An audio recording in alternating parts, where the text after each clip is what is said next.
A Channel 8 news team is back from the sands of Saudi Arabia with troops from Fort Hood. Reporter Robert Riggs and photographer Mike Cornelli are the first broadcast news team allowed to live among the armored units of the 1st Cavalry Division. And Robert is now in Washington after spending 3 days on the front lines with U.S. Army combat soldiers. Robert, how are the Fort Hood troops holding up? How's morale? Well, Gloria, surprisingly, morale is very good. It is high, but there is an uncertainty about the troops' return that is gnawing at them. They say that they want the American public to know that life in the desert is not easy. A Bedouin herds his camels in a centuries-old nomadic tradition, while on the distant horizon, U.S. soldiers of the 1st Cavalry spur their 20th century horsepower. The military alliance of two nations that are worlds apart in every respect of life marks their sharp differences in the sands of Saudi Arabia. Its barren landscape and climate of harsh extremes mentally imprisons foot soldiers accustomed to grass or concrete. Loneliness can become the enemy here. Soldiers suddenly plucked from their homes and families lose all frame of reference about where they are and where they are going. Their future lays on the shifting sands of diplomacy. You know, we came over here, we thought we were going to be in combat right away. It's just the waiting that bothers us. We wish we'd go ahead and do it if they're going to and get it over with. Combat doesn't seem to bother anybody. There's no warmongers over here. But we came over here to do a job. That's the reason we're here. Their current job is to mount such a show of force that Iraq's Saddam will stay clear of Saudi Arabia and retreat from Kuwait. Near constant work and combat training takes the edge off boredom. The waiting game takes place in dusty tent cities. Sand as fine as makeup powder permeates everything. A shave and a shower occurs in makeshift outdoor baths. Drinking water comes bottled from miles away. Soldiers typically receive at least one hot meal daily, served up from an unappetizing pre-cooked metal tray warmed in boiling water. What little time is left for oneself gets devoted to letter writing. Life is reduced to waiting. Waiting for a troop rotation date that would make a homecoming more certain, and life in a harsh desert more bearable. Everywhere I traveled with the U.S. troops in Saudi Arabia, there was one concern repeated over and over again, and that is that congressional support could erode and that there could be a fight between the President and Congress over their involvement there, and that they could be left stuck in the sand. Gloria? You know, Robert, there has been growing concern that the United States may be on the verge of war. Did you see any evidence that U.S. ground forces are prepared to launch an attack? Gloria, I traveled over about a 100-mile area where the ground forces from the U.S. Army are concentrated. I can't tell you where that is out of security concerns. We have to sign an agreement that says we will not violate security, naturally. And everything that I saw is in a defensive posture right now. There is no offensive posture. You can see what the order of battle is, and it is defensive.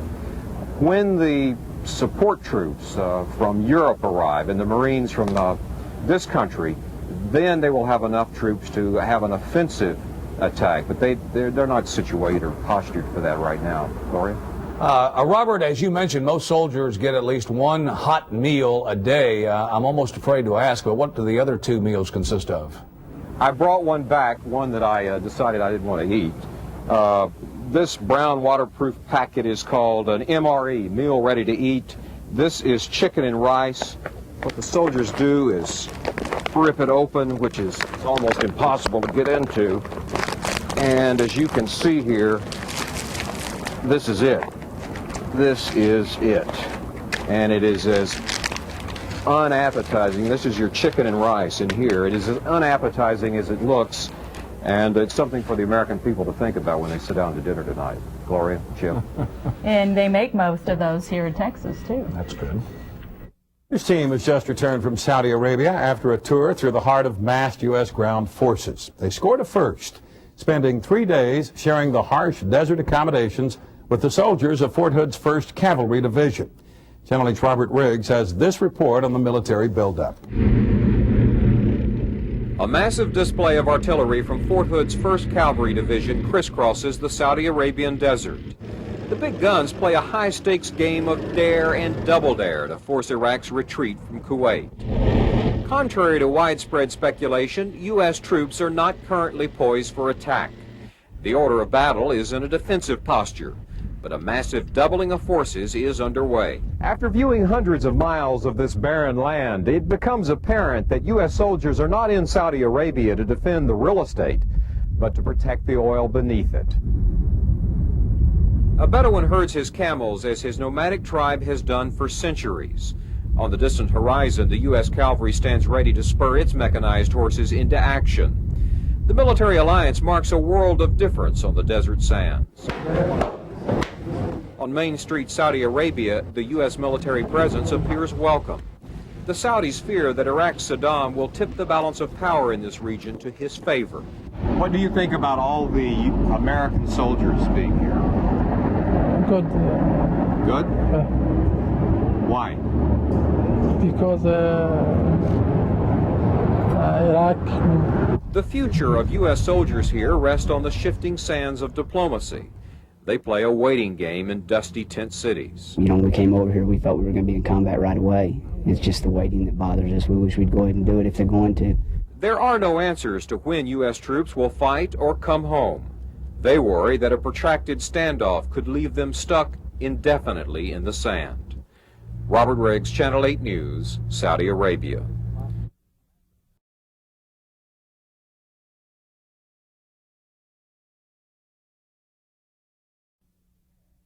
Gas. With the quick draw of Wyatt Earp, Army Sergeant Danny Garrick puts on his protective mask in less than 9 seconds.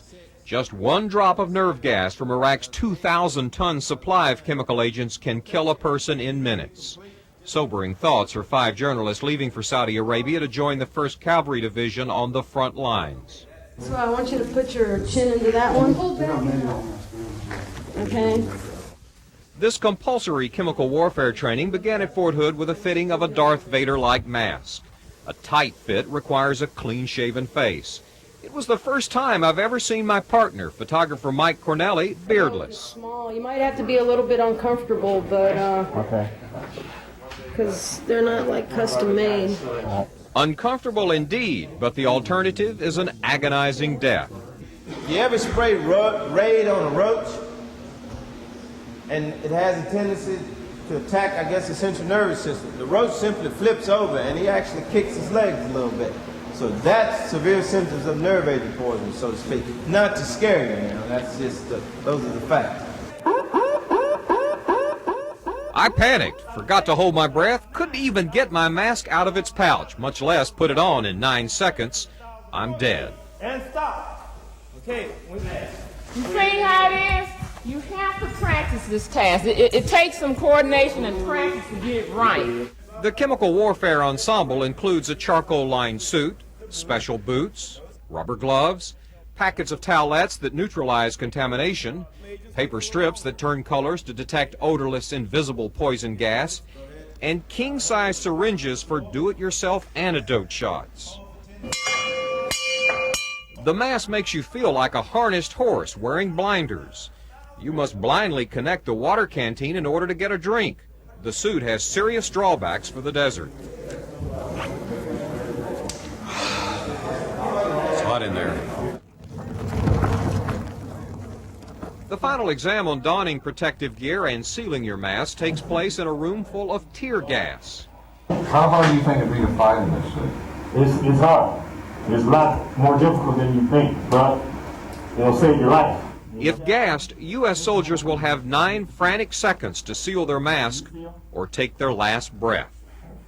Robert Riggs, Channel 8 News, Fort Hood.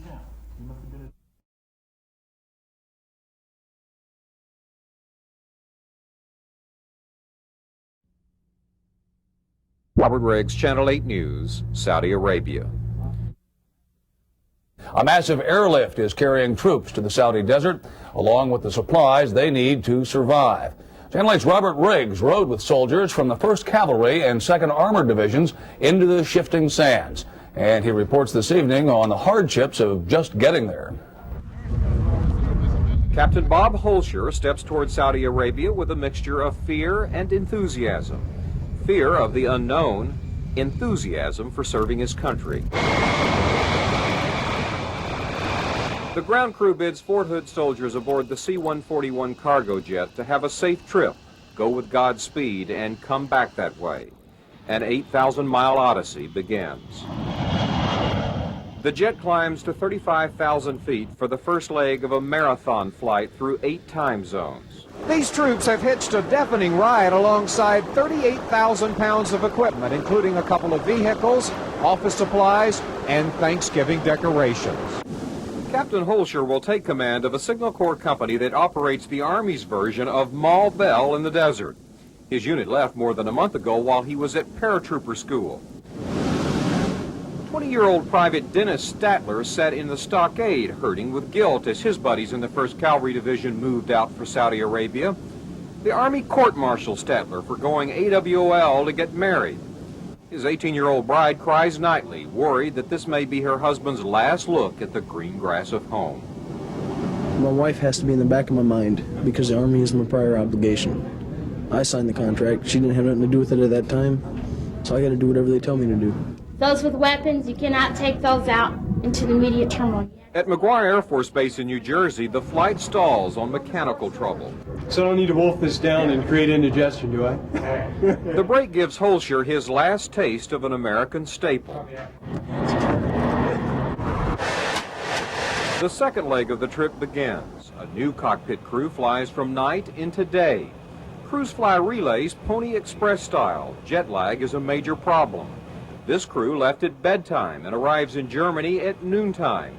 These reservists from the 335th Airlift Squadron were called up from their civilian aviation jobs for the first time in 25 years. They've been home twice since early September, but say their jobs are easier. Well, we get the chance to go home at the end of our trips, rather than being stuck on a desert for 6-8 months at a time. The flight reaches Frankfurt, Germany after a 4,000-mile transatlantic crossing. It lands at Rhein-Main Air Force Base, a major staging area. This tent city, nicknamed Desert Shield North, is the last stopover before Saudi Arabia, and the last chance to get some home-baked cookies or ice cream. On a gray, rainy day, the USO tent is an oasis. Its staff wishes soldiers a safe journey. The weary group climbs aboard the final leg. In the cockpit, a 21-hour shift begins for yet another crew. Yeah, our flight will be about 8 hours. So it's a long flight, but try to be as comfortable as you can be. Hard, straight-back nylon-strapped seats make the flight painfully long. Holscher takes a contorted nap atop duffel bags, dreams of his wife, who is 7 months pregnant, and also an Army captain, eligible for service in Saudi Arabia 45 days after she gives birth. I've got my duty to do, and I felt strongly about doing that. I mean, I'm not happy that I have to leave my wife and I may not return before she has a baby, but that's what I swore to do when I raised my right hand.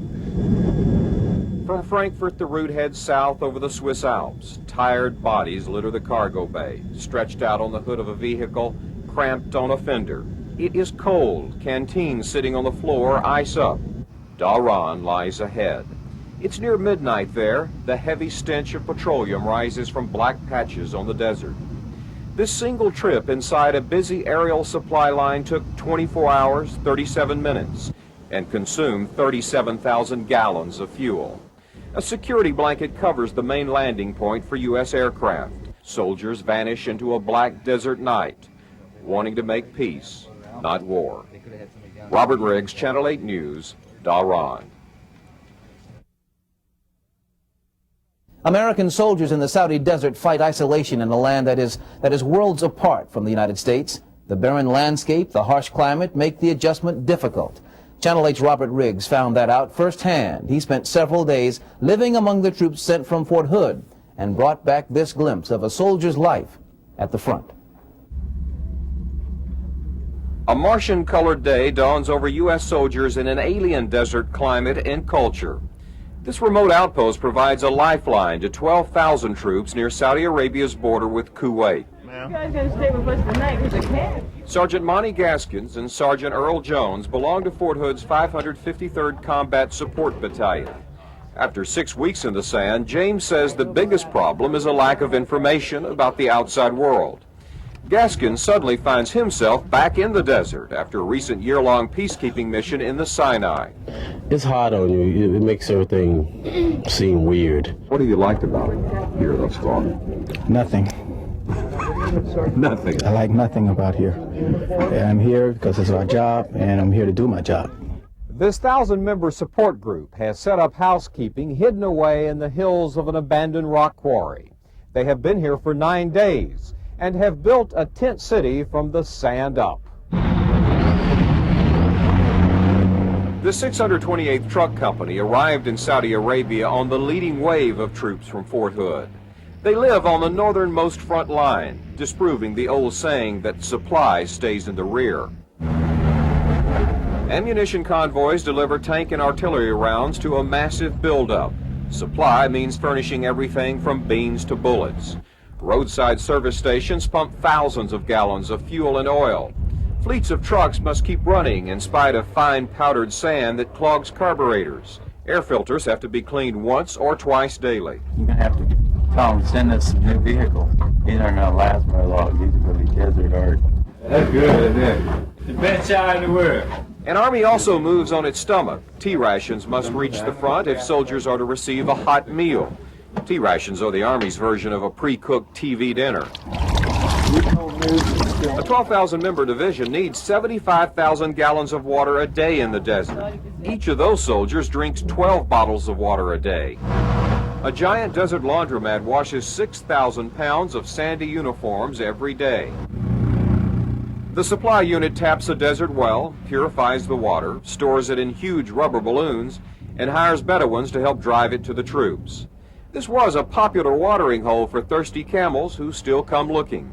It's a sight to behold for these soldiers. I never seen nothing like that. You know, from the United States, we used to seeing cows, horses, you know, dogs, not camels. You know what I mean? Not camels. No way, no way. See what I can do. We appreciate that. That'll give us some good hard flooring. In modern warfare, women will likely serve near the battle. 130 women make up this 1,000-member supply group that's closer to the front than most combat units. I work in supply in the S4. I work in legal. I'm a legal clerk. I'm a administrative specialist and clerk. Battalion legal clerk, and along with Holloway.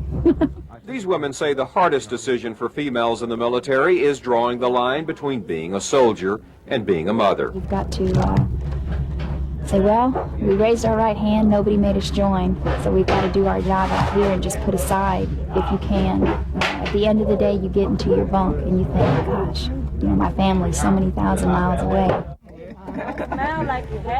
Supply Sergeant Ann Beauchamp feels guilty about leaving her 3 children behind. Her husband is also in the Army and en route to Germany.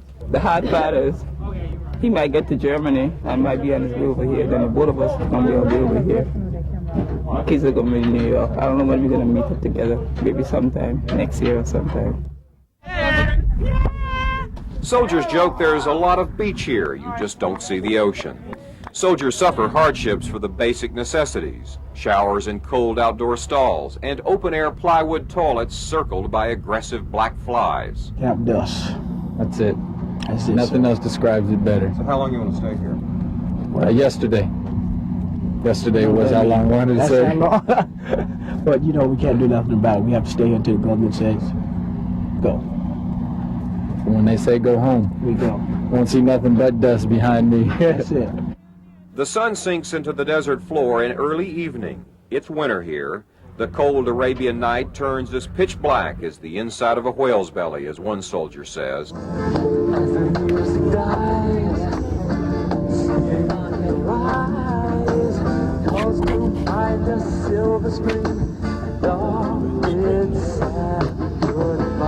14-member platoon of mechanics crowds a sand-swept tent.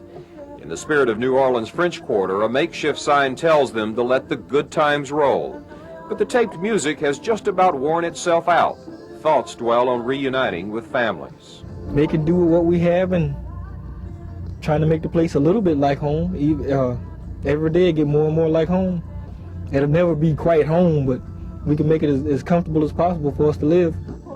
Soldiers say the waiting is the hard part, in a place that seems as far away from home as an outpost on the moon. Robert Riggs, Channel 8 News, Saudi Arabia.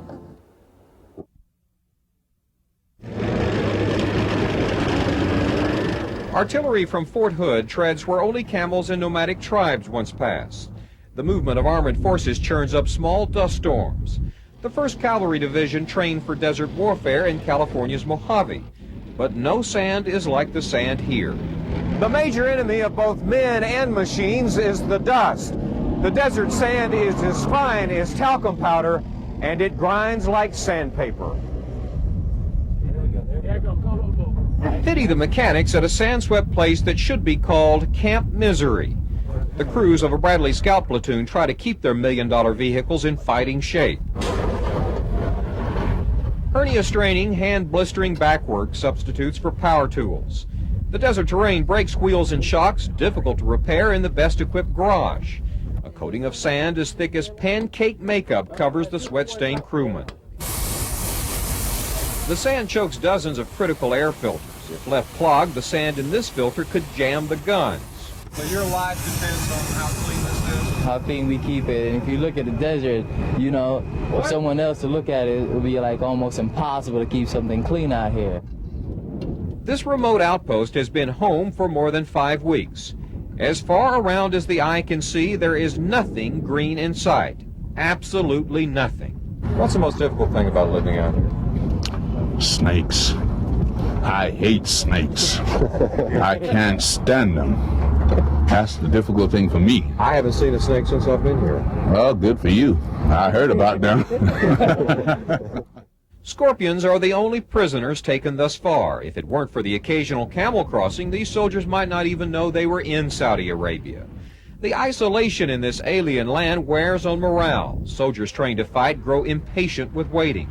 They complain about slow mail and no way to call home. There are people that say, well, you volunteered, you've only been here 5 weeks, it's been rougher on other people before. Yeah, but I tell them they need to come out here at least for a week and see how this place is. And they'll say the sandstorms constantly come up and you have to go in the tent to eat and dust all in your food. The grand opening of a post exchange draws long lines. Sales are strictly cash and carry. This tent brings a few staples of the neighborhood convenience store to the desert. PFC Derek Gardner of Terrell is like the proverbial kid in a candy store. Gardner suffers from a foot problem and needs surgery. It's his ticket out of here. There's one thing he won't miss: mean flies, big black flies that don't shoo away. These flies are very aggressive. They follow you everywhere you go. They want you. They really want you. They're out to get you. Gardner briefly found an oasis in the desert. Happiness is a bag full of American-made junk food. America is a great place, says PFC Derek Gardner. But America lies 8,000 miles away. All roads here lead to Camp Misery. Robert Riggs, Channel 8 News, Saudi Arabia.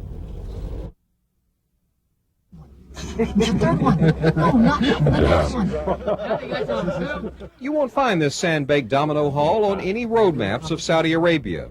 It's the closest place to Main Street, USA in the desert. There's a new town here called Cougarville, population 79. The men of Charlie Company, who call themselves the Cougars, are trying to make the best of an indefinite stay.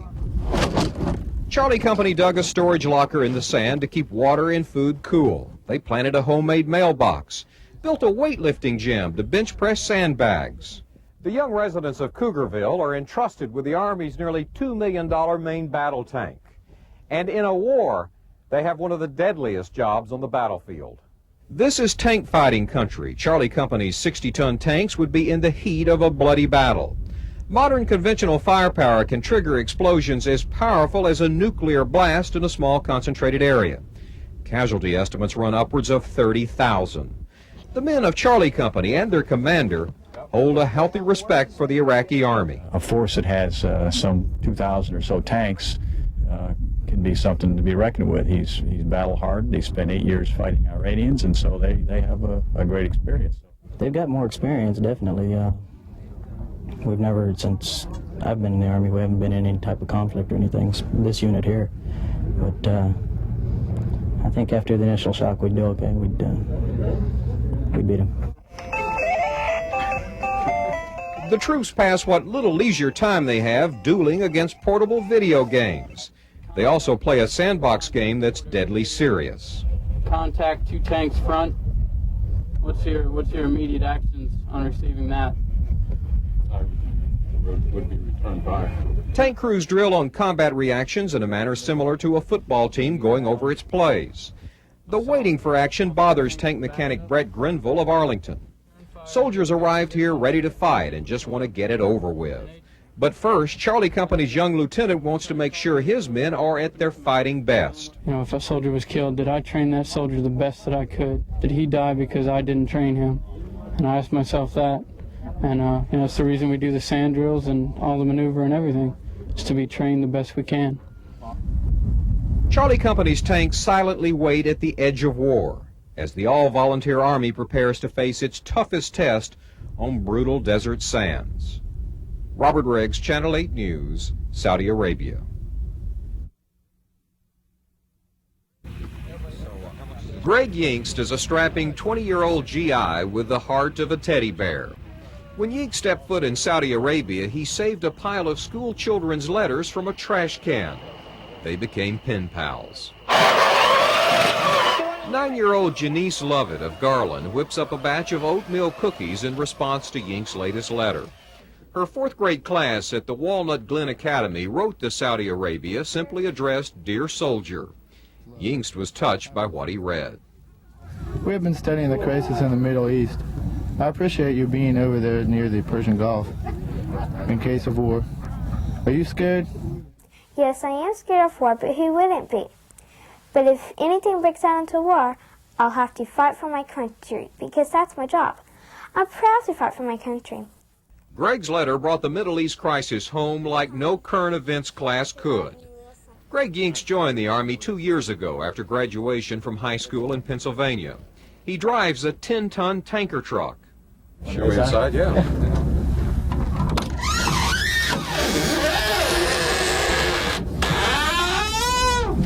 Dust never goes anywhere. It always stays where it goes.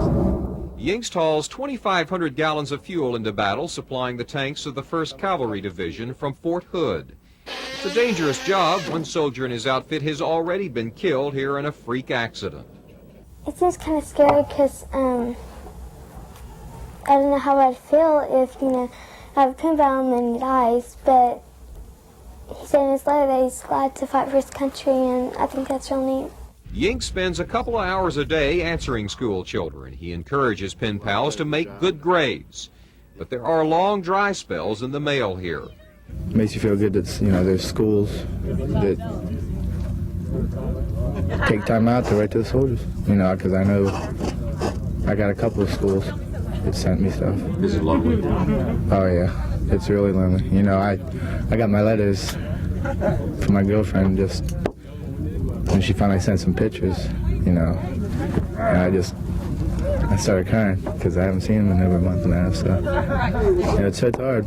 Janice and her mom tie a yellow ribbon to the porch of their Garland home and look forward to the day when they can meet Greg. On a chilly Arabian night, it's heartwarming to a lonely GI that a little Texas schoolgirl cares. Robert Riggs, Channel 8 News, Saudi Arabia.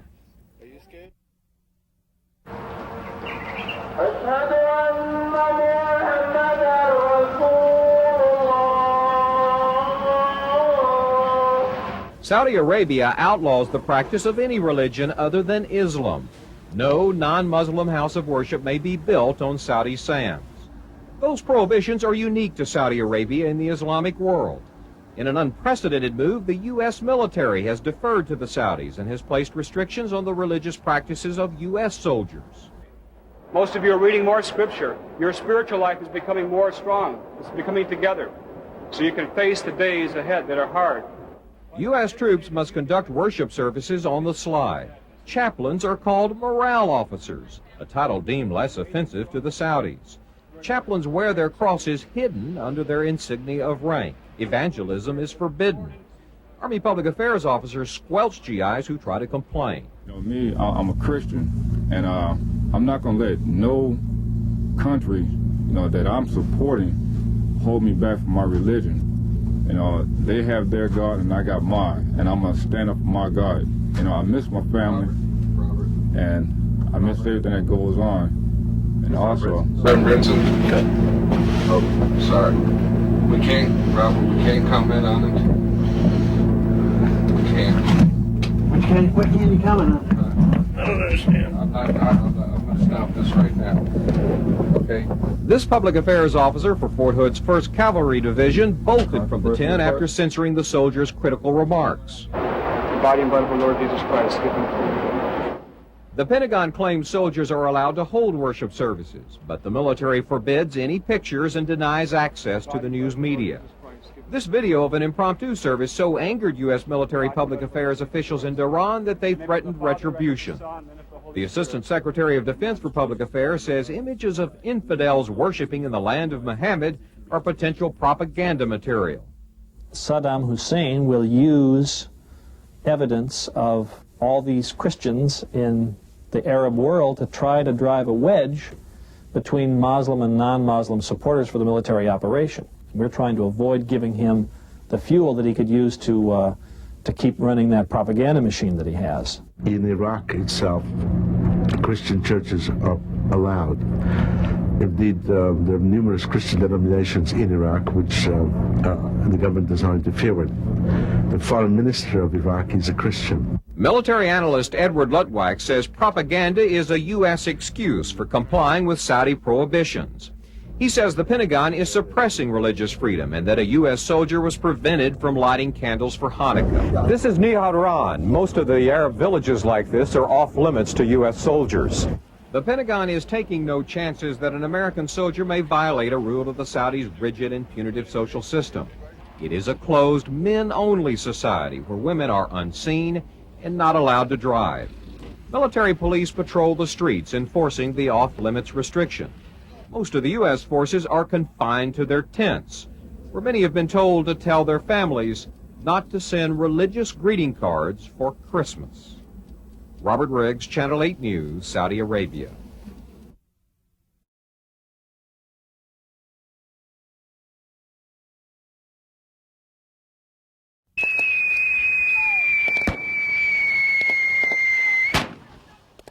Former weekend soldiers get a deadly serious taste of war.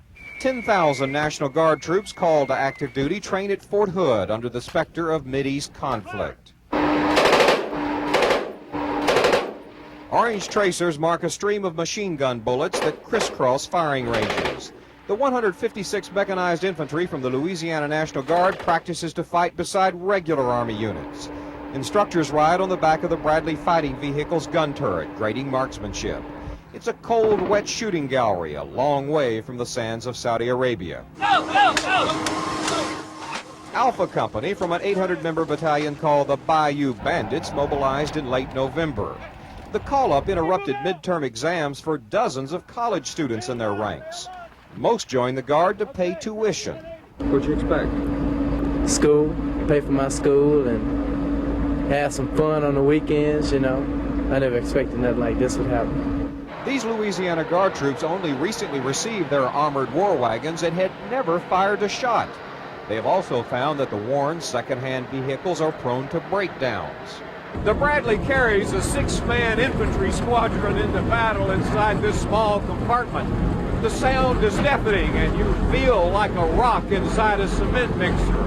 Alpha Company eats lunch out of a green bag called MREs, meals ready to eat. But their Cajun taste buds are accustomed to hot, spicy gumbo. Pass the Tabasco, please. A beef slice with barbecue sauce. Real tasty. Many of these men are friends from Leesville outside Fort Polk near the Louisiana-Texas border. Some admit they are scared. One 18-year-old wonders if he's too young to kill. But I think I fared pretty well. Just got, absorb what they teach you. Everybody has to know everybody else's job, because if a leader gets taken out, a private has to know his job plus everybody else's. It's a lot of teamwork. It's no individuals, not anymore. Sergeant Major Willie Groves is a father figure to these young men. He watched some of them grow up alongside his son, who is in the Navy headed to the Persian Gulf. Have you called home? before we Rose came is to the field. highest-ranking enlisted soldier in his battalion, a veteran of Vietnam who does not want to rush his troops into battle. You know, I want them to be properly trained and properly prepared to face anything that we might be going into. Because if anything happens to them, I'm just not writing a letter at home to some strangers. I'm going to be going back and living with these people. In the Guard, weekend soldiers always knew when they were going home. The Sergeant Major tells Alpha Company they only need to know they've got to be ready to fight. Robert Riggs, Channel 8 News, Fort Hood.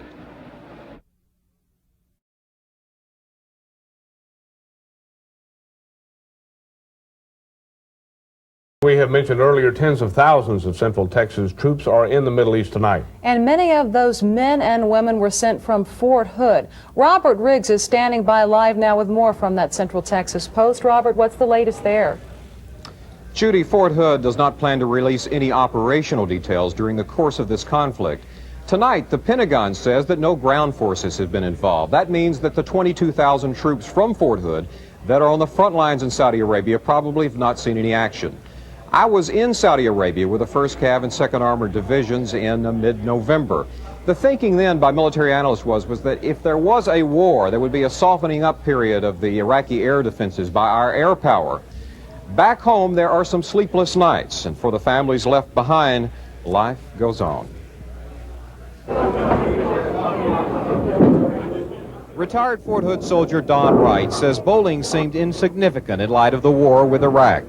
But the Wednesday night bowling league on post preferred to be together rather than home alone, worrying about the fate of family and friends in Saudi Arabia.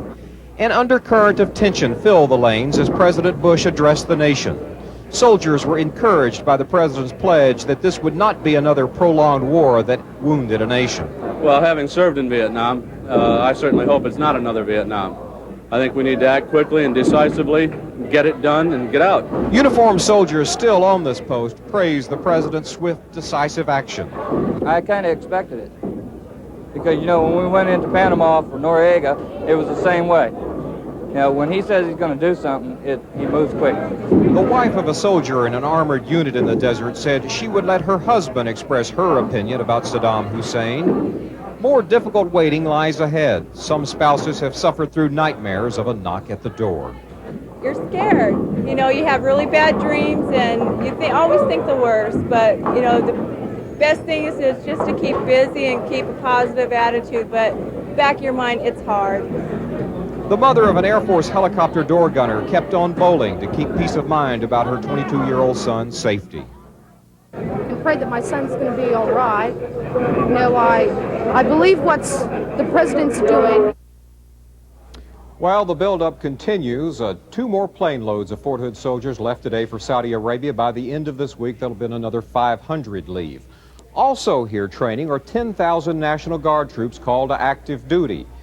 They could be crucial in this conflict. There are 70% of the U.S. Combat Army forces are overseas now. Those National Guard troops may be needed for replacements if there are a lot of casualties. At this point, though, there's no indication of a ground war. Judy? Robert, I know you spoke to some family members there. Can you gauge the general mood at Fort Hood tonight? They're tense. It's an anxious mood, but everybody's trying to keep a stiff upper lip. Earlier in the week, I talked to the American Red Cross office here, which has been doing counseling. They tell me that normally they might see one family a month suffering separation anxiety and stress. That's up to about a dozen a week now, and they say there are a number of children that they've had to hospitalize from mental stress. Thank you. Robert Riggs reporting from Fort Hood.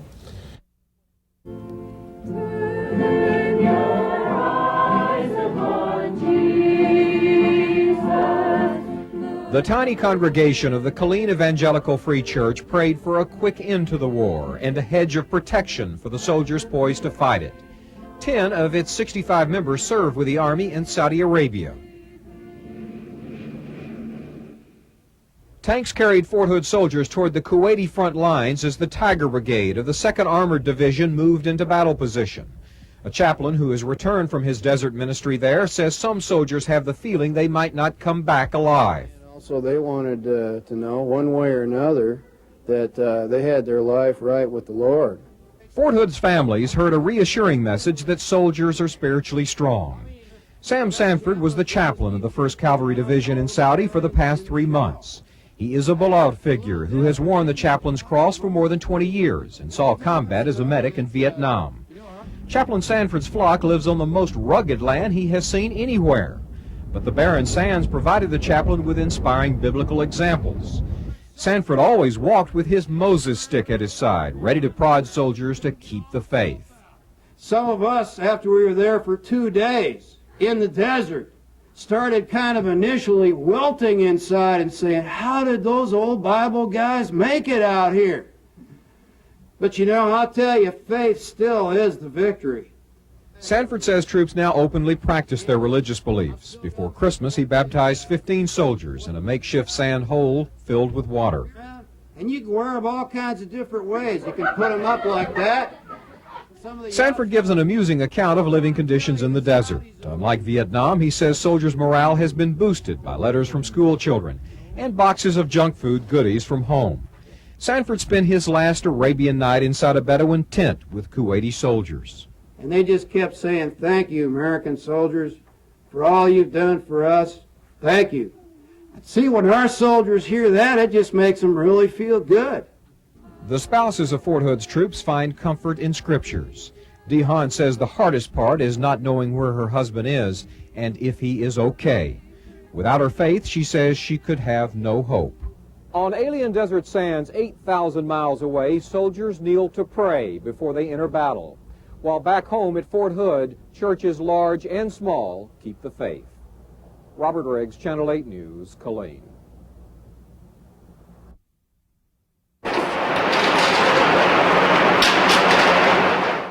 Don Browning loads a $7,000 rocket that could play a decisive role in artillery duels with Iraqi ground forces.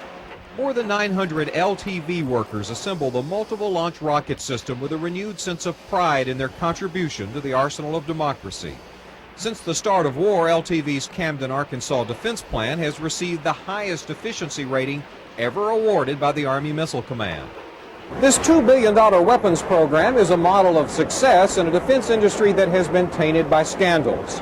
LTV delivered the rocket system on time without cost overruns, and it works. Browning thinks about his cousins and neighbors serving on the desert front lines. 22 fellow workers here were called up by the reserves for active duty. That's why I'm being for 100% sure of what I'm doing and trying to make the best of it and making everything correct as it should be by planning. Because this could save lives, you know, people that I know and people in general that are there.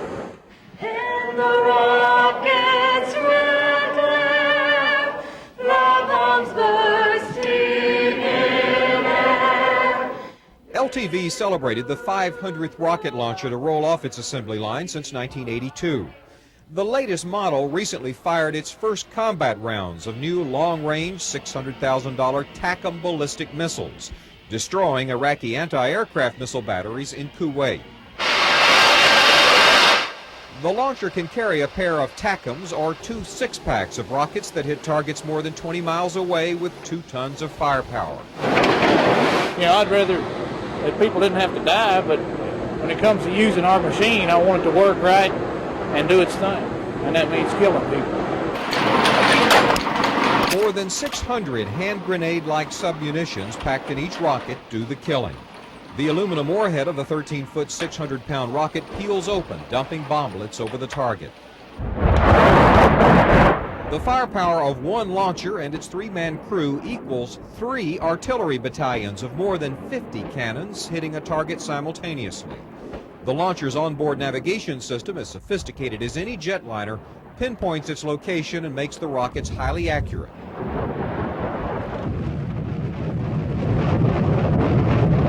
In less than a minute, a dozen rockets hailed nearly 8,000 grenades on an area the size of 6 football fields. It is the, I would call it the meat and potatoes when we get down to the business of the land war to help carry the day. On the assembly line, Darrell Bradley turns his thoughts to his nephew on the Army's front lines in Saudi Arabia and hopes that the most powerful artillery weapon in the world can bring a quicker end to the war. Robert Riggs, Channel 8 News, Camden, Arkansas. William the teddy bear is the constant companion of the frightened 6-year-old son of a Fort Hood soldier. The first grader hid beneath his desk until his teacher's stuffed animal provided imaginary safety for Daddy. The children of thousands of servicemen and women carry heavy emotional burdens of the Gulf War. In 20 years of teaching, B. Scott has never heard anything like this. We want to say we love our daddy and we miss him too. You do. Do you think about your daddies a lot? Yes. What do you think? I think that he's going to get hurt and he won't come home. Why do you think he'll get hurt? He might get shot or something. Did somebody say that, or? But I just want him to come home safely. The effects are often subtle. The penmanship of the best student turns into scribbling. War now dominates creative writing and drawing. More than one picture reads, "The plane got shot down by the Army tank and blew up, and the man died." I feel real lost sometimes. I just wish that I could reach out to them and help them. I hate for them to miss the fun of being young. I really do. Really do. I hate for them to have to grow up so quickly.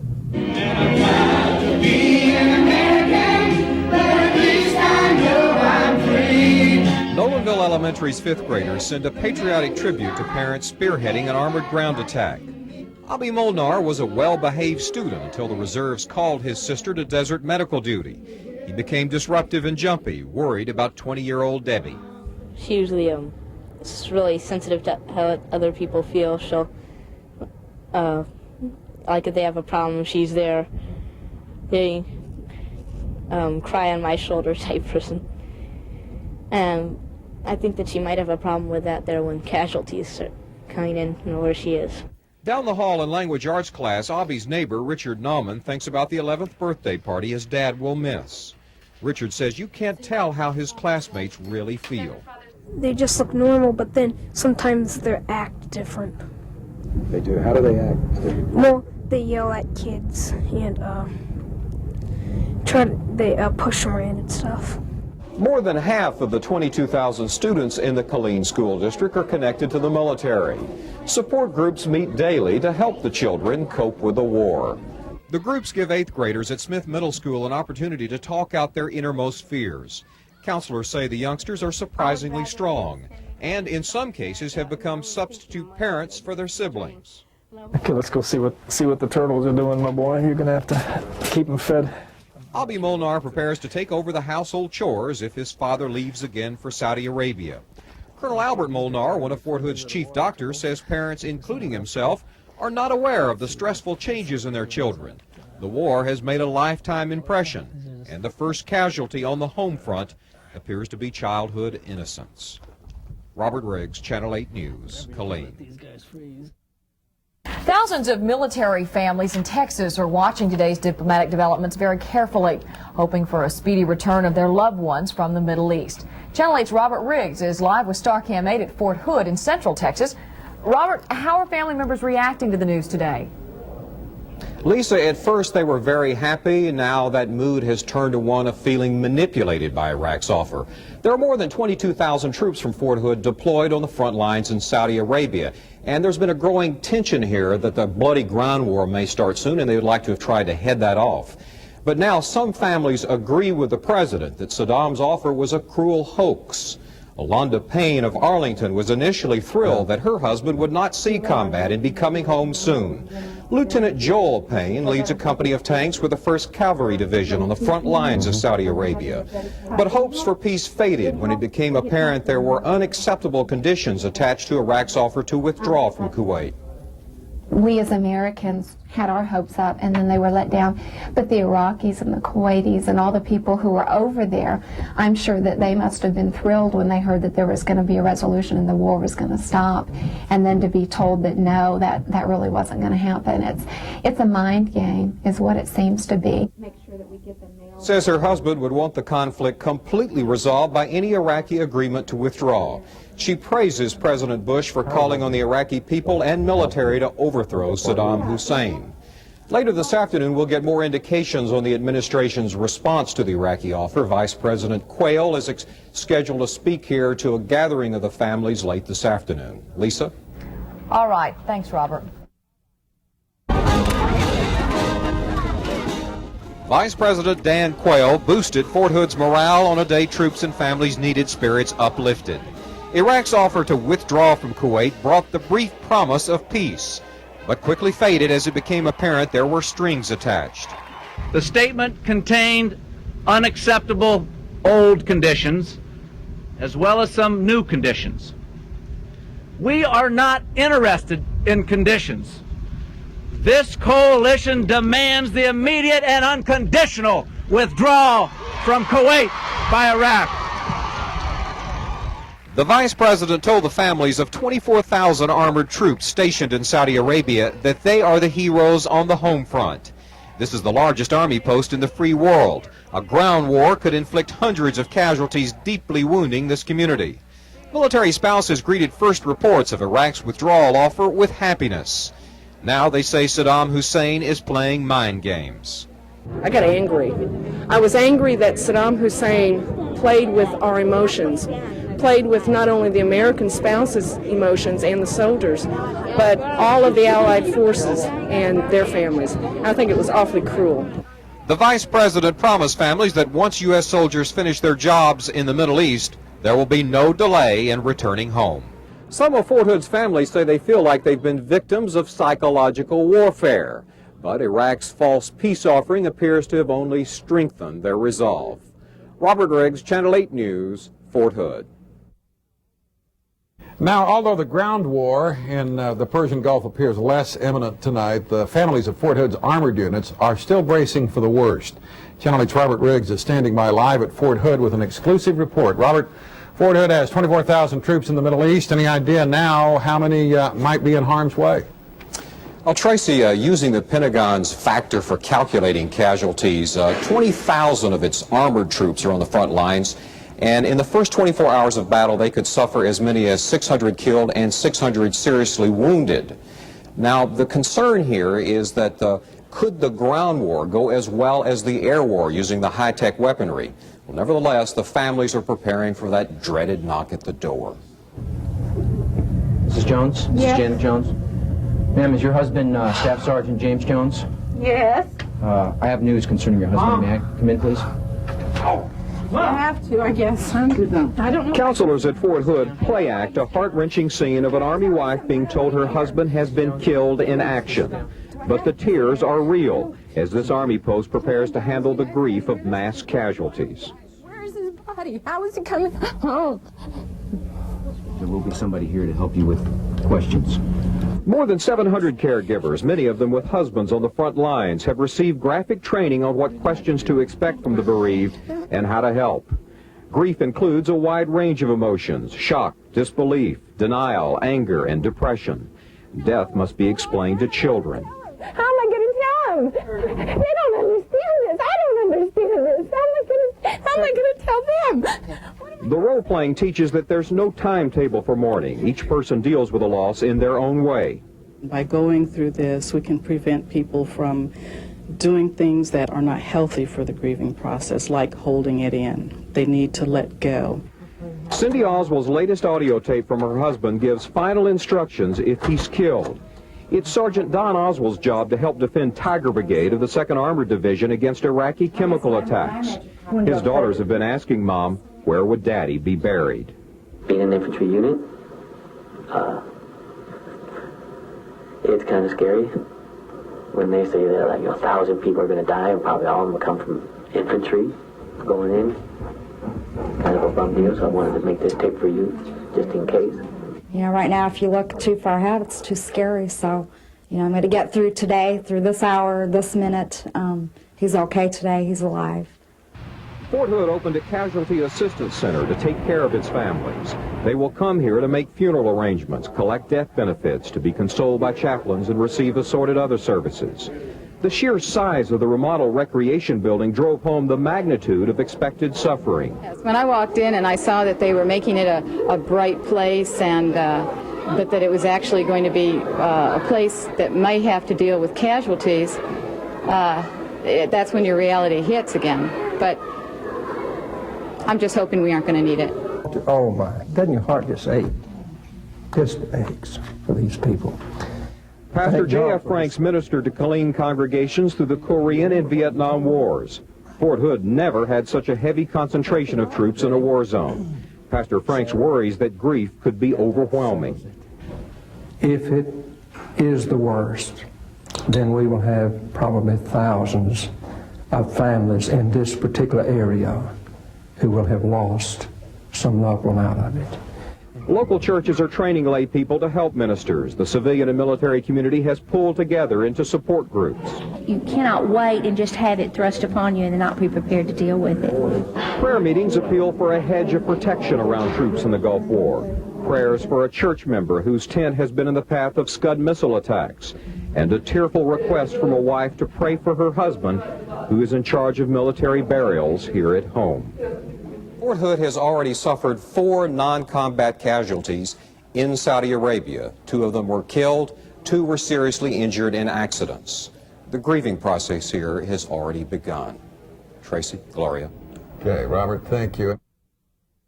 The 24,000 troops from Fort Hood were expected to play a major role in leading the attack on Iraqi forces in Kuwait. Around the massive army post in the south central Texas community of Killeen, families thought it would take their ground soldiers to drive Saddam out of Kuwait. Channel 8's Robert Riggs joins us live now from Fort Hood. And Robert, what is the mood there tonight? Well, Tracy, there's a great sense of relief that the end may finally be in sight for these families. Over and over today, I heard many of them saying that the shortest way home to Fort Hood appears to be north through Kuwait. Well, the land war has started a new round of anxious waiting and praying. How many of you boys and girls have someone in Saudi Arabia? Would you raise your hand? Hi, Daddy. Your daddy. A Killeen newspaper headline boldly declared the start of the ground war that Fort Hood's families had anxiously awaited. Pastor J.F. Franks tried to explain its meaning to the tender young hearts and minds of his congregation. He found plenty of lessons in the Old Testament. The Bible tells us what causes wars.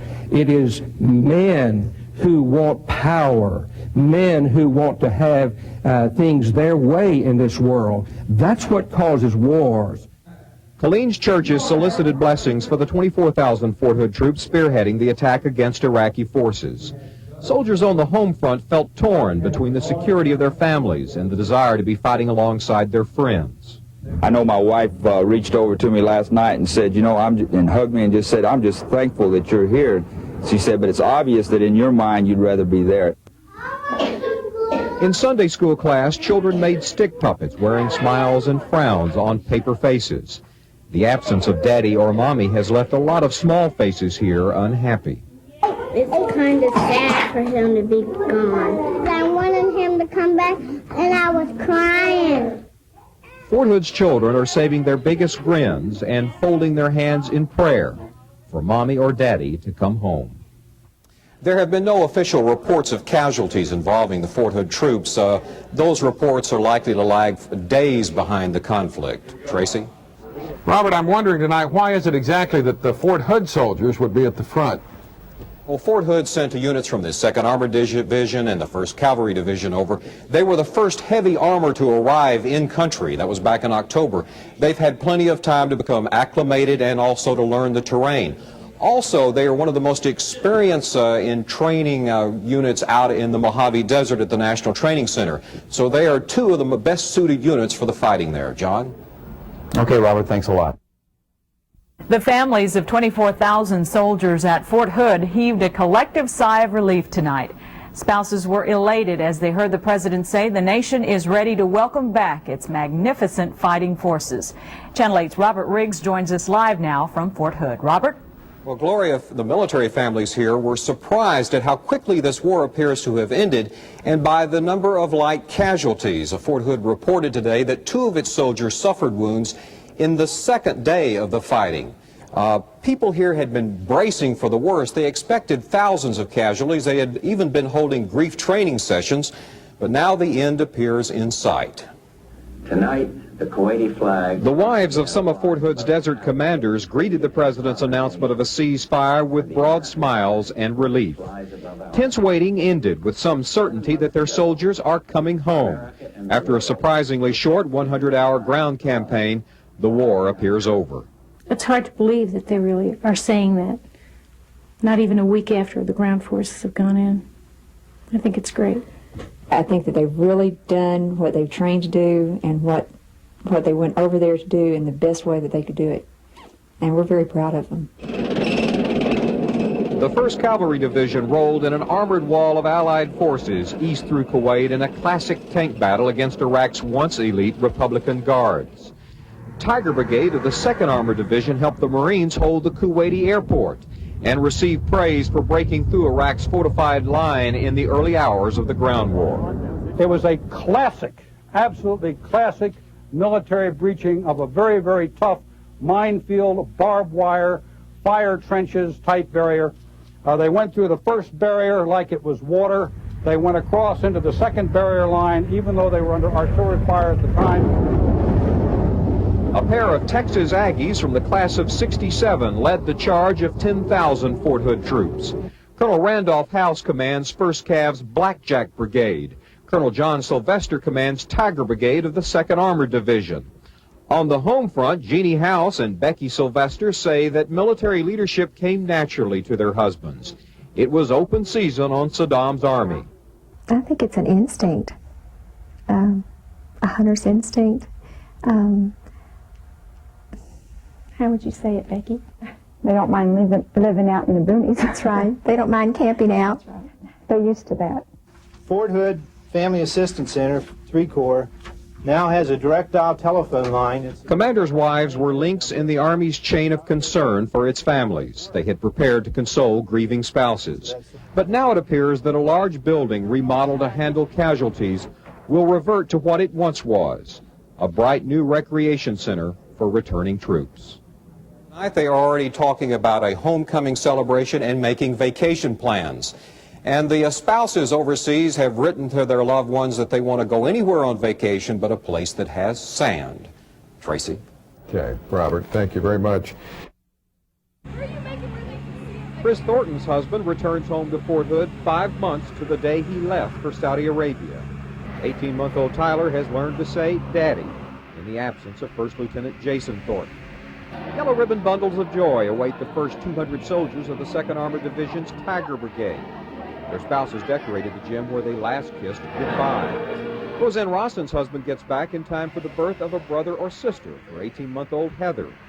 The war of separation has profoundly changed some families, making them more appreciative of the little things in life and strengthening relationships. I know now that my husband and I are as strong apart as we are together, and that's a neat feeling. I think it just proves, it shows more how much more you love the person. A homecoming beacon will guide more than 900 soldiers aboard 4 weekend flights back to Fort Hood. The 2nd Armored Division tied a yellow ribbon around its water tower. Thousands of people are expected to welcome the troops back. James Screwdriver Arnold, a decorated World War II veteran, plans to be among the cheering crowd. Screwdriver and 4 lively stepping platoon sergeants from the 36th Texas Infantry left their historic imprint on the pages of Yank magazine during the liberation of Italy. He says the celebration in Killeen will be the biggest ever. When they come back, they'll probably be a little rambunctious a little bit for a little while, but I think the wives will simmer them down and the girlfriends. 2-month-old Courtney Duke watches the wives of 1st Cav soldiers draw welcome home banners. Her dad, a combat engineer, has only seen snapshots of his daughter. He always says, "Can't wait to see my baby girl." She looks exactly like him. Soon, the welcome blanket of little hand and footprints can be folded away and children tucked in at night, sure that mommy or daddy is safely home. All of Fort Hood's 24,000 troops are expected to return by the end of May. And some military spouses say that they hope the nation's patriotic enthusiasm continues until everyone is home. Robert Riggs, Channel 8 News, Fort Hood.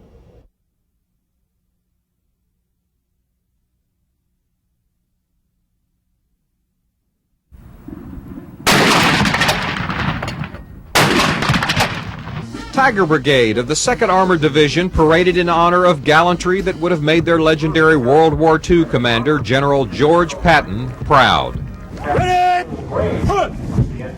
They lived up to their nickname of Hell on Wheels, destroying 150 Iraqi tanks, capturing 120 tanks, taking 4,000 prisoners in just 4 days. Our nations and your families supported you, and for this we are grateful. Every one of you is a hero. 78 soldiers received medals for valor. The widow and children of Sergeant Harold Witzke accepted a Silver Star and Purple Heart. Witzke suffered mortal wounds while protecting a key command post from enemy sniper fire. The Army also paid tribute to courageous acts after the ceasefire, awarding the Soldier's Medal.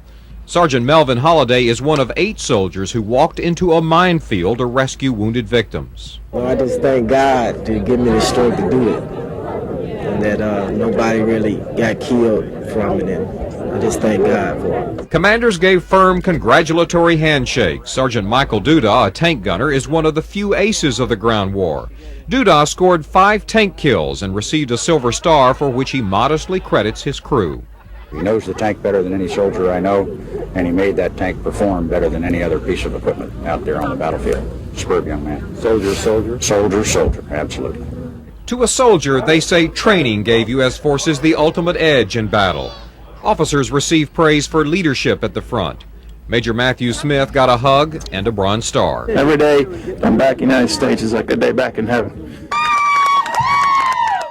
For their families, the safe return of unsung heroes was reward enough. Tiger Brigade's heroic service in Kuwait closes a chapter in military history. Next week, these soldiers make their final review, marking the retirement of the bulk of the famed 2nd Armored Division. Robert Riggs, Channel 8 News, Fort Hood.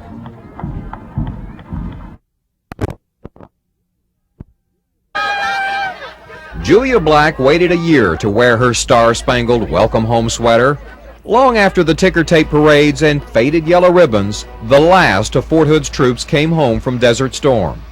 I cried every time I saw, watch the troops come home, and I was so happy for them, but still deep down it was like, when's it our turn?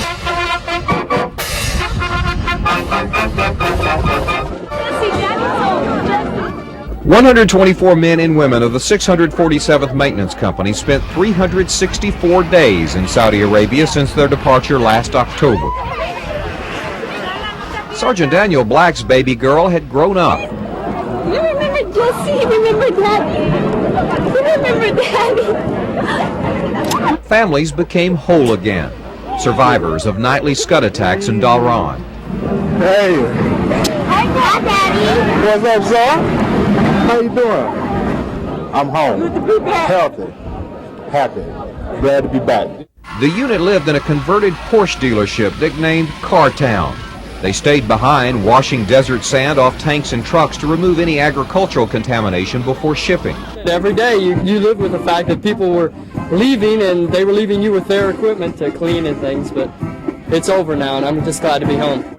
Lieutenant Mayo Evans left before her husband and returned long after he was home from artillery duty in the war. For a few, the homecoming was bittersweet. No hugs and kisses for war's marriage casualties. The thought on most minds was getting on with their lives. In the aftermath of Killeen's tragic mass shooting, there is renewed happiness here. Now that the last of 26,000 troops who left for the Persian Gulf War a year ago are safely home. Robert Riggs, Channel 8 News, Killeen.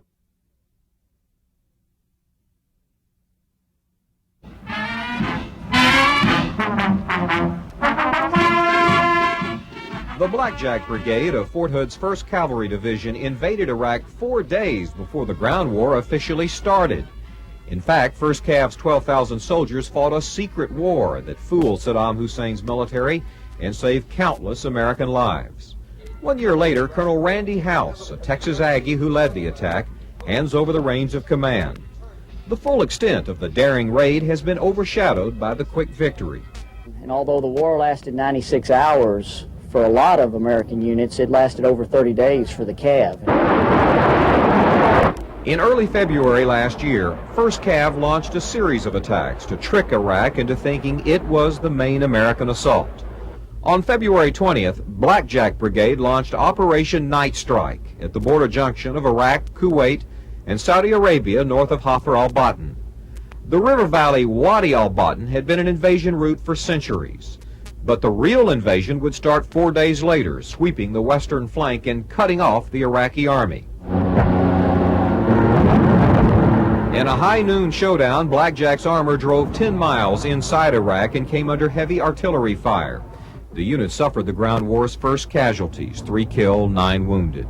Soldiers calmly fought as if it was a training exercise. House, a veteran of 2 tours in Vietnam, says the support of the American people helped. In Vietnam, I spent a lot of time telling my soldiers why we were there, what we were doing, and all that. A lot of time. Over here, over in Saudi, I spent the precious time preparing the guys for the fight. Now the Army braces for sweeping changes in response to the disintegration of the Soviet Union and a domestic recession. Before the war, Fort Hood was targeted for deep cuts. Over the next 3 years, the Army plans to cut 1/3 of its war-fighting forces by eliminating or standing down 6 of 18 active divisions. But in the aftermath of the Iraqi war, Fort Hood will gain more troops. 1st Cav became one of 2 heavy divisions assigned to rapidly respond to regional conflicts. And the 5th Infantry will move here, bringing the total number of soldiers on the world's largest army post to 44,000. The memories of an alien, sand-blown land have grown distant, but the war planted seeds of new life. The homecoming 9 months ago produced a baby boomlet. The post hospital expects more than 400 births this month, nearly twice the normal rate. After 10 years in the Army, Pam Keaton swapped her desert fatigues for a public affairs job with a local school district. Both Pam and her husband Doug served in the war. The reunion with children Chelsea and Joshua was easy. We've shared things that a lot of couples never share. You know, being scared of whether or not you're ever going to see your kids again, and that you might lose each other somehow. So we came back a lot stronger. But it's a difficult time as the Army shrinks its ranks and offers some soldiers cash to get out.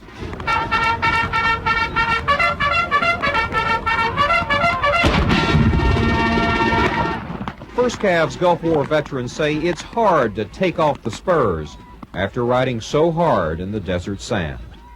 Robert Riggs, Channel 8 News, Fort Hood.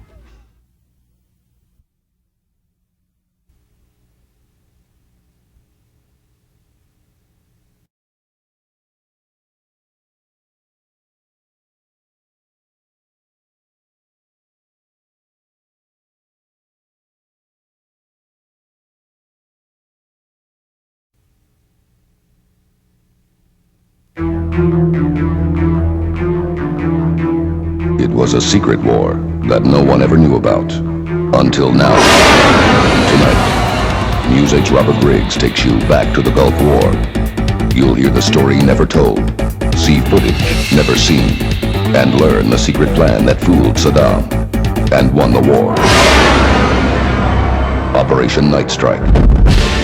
Tonight at 10, only on the News 8 Update.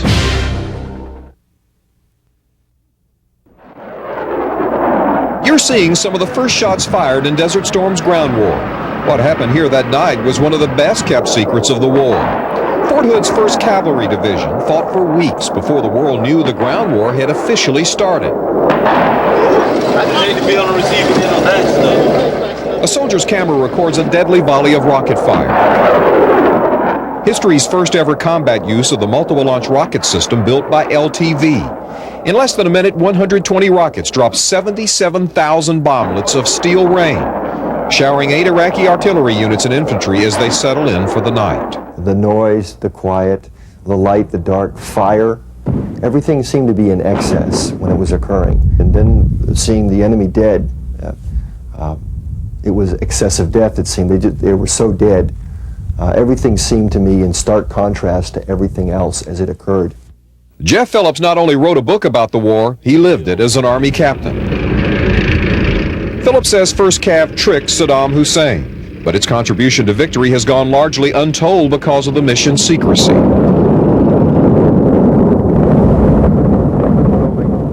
Drops the bomb down through the center of the building. 3 weeks after the start of the air war, 1st Cav launched a series of secret ground raids, all aimed at drawing Saddam's attention away from General Schwarzkopf's real invasion route, which would begin 3 weeks later. The one guy we captured said that the Air Force really didn't do no damage on him, but when we fired, they'd never heard the system before, and they'd hear a plop. tanks. They come out of their holes, and it said it went into them and really damaged the equipment and them. Then, just 4 days before the start of Schwarzkopf's main attack, the 1st Cav continued the second deception. The diversion was called Operation Night Strike. It fooled Saddam into believing the mother of all battles would be fought in the Wadi al-Batin, a shallow 6-mile wide valley that's been used as an invasion route for centuries. He was lulled by historical usages of the Wadi to believing that we were going to go up straight up the middle, the easiest route. 1st Cav attacked up the Wadi al-Batin along the Kuwait-Iraq western border. The deception covered the main attack by General Schwarzkopf's surprise Hail Mary sweep around Iraq's western flank. That's your breech. That's where the 155 round goes in. The guns of Sergeant First Class Tomorrow Turner were part of the bait. They had to risk their lives to get Saddam to take the hook. Going up there to the Wadi, it was more or less like, okay, everybody sitting down, quiet, looking at each other. A few times I looked around at my crew and wondered, okay, well, I'll be able to take all these soldiers back with me. Turner's men made it, but as Iraqi soldiers surrendered, an ambush claimed the first 3 American lives in ground combat. Mortar fire cut down PFC Arden Cooper as he was trying to help a wounded Iraqi soldier. Last thing I did was just kind of whisper in his ear, hang in there, Coop. You know, we'll see you when you get back home. Of course, we found out later that night that he had died. When the ground war officially started on February 24th, 1st Cav launched a 3rd attack into the heavily fortified Wadi to continue the deception. Its Apache helicopter skimmed above, guarding against ambush. As seen through their gun sight, pilots calmly and methodically destroyed targets. What's the location of the target in relation to that truck I just took out? Yeah, roger. It's to the right. Hey, we got a missile going for it now. And scratch 1 BMP. That old adage about you fight like you're trained and you train like you fight, well, that really panned out this time. Colonel Craig Hackett didn't want to lose any of his men. He outfitted them with a unique sling. It saved 2 down pilots who were rescued by clinging to another chopper's wings. We had a sling type assembly with a snap link. Basically, the aviators were able to crawl up, basically get and kneel on the wing, and then attach their assembly here. I got 2! 1st Cav's deception in the Wadi al-Batin paved the way for Desert Storm's success. In response to the secret war, Saddam had massed many of his forces there, leaving the door wide open for Schwarzkopf's main attack into the heart of Saddam's army. 1st Cav's lone division destroyed elements of 6 Iraqi divisions in its final deceptive attack up the Wadi.